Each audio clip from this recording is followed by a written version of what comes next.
In Indian illegally occupied Jammu and Kashmir, Indian troops in their unabated acts of state terrorism martyred 17 Kashmiris in the last month of September. According to the research section of Kashmir Media Service today, of those martyred, 10 Kashmiris were killed in fake encounters. 7 youth were critically injured due to the use of brute force by Indian police and paramilitary personnel in the territory. At least 140 civilians, including religious leaders, youth and social and political activists were arrested, and most of them were booked under Black Laws, Public Safety Act and Unlawful Activities Prevention Act. The troops also destroyed 4 residential houses during 162 cordon and search operations in the month.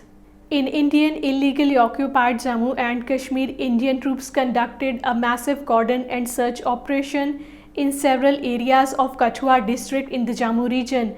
The troops cordoned off several villages of Hiranagar subdivision in the district and launched searches. However, reports said nothing objectionable was found during the operation.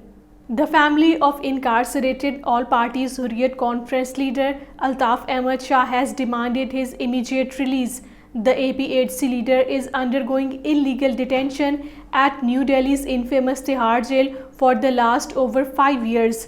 Altaf Shah's daughter and Kashmiri journalist Ruha Shah, taking to the Twitter, wrote, "My incarcerated father has been diagnosed with acute renal cancer, which has spread to other body parts, including his bones.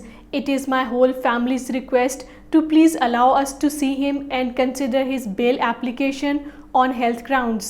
In Indian illegally occupied Jammu and Kashmir, the authorities have deployed Indian troops and police personnel in strength across the territory in the name of security measures ahead of Indian Home Minister Amit Shah's visit to the territory. Amit Shah is visiting Indian illegally occupied Jammu and Kashmir for 2 days from Tuesday, October 4.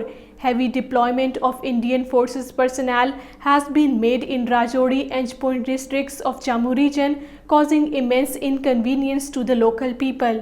Hinting at victimization of its opponents in Indian illegally occupied Jammu and Kashmir, the Bharatiya Janata Party has said that National Conference President Farooq Abdullah will be in jail very soon.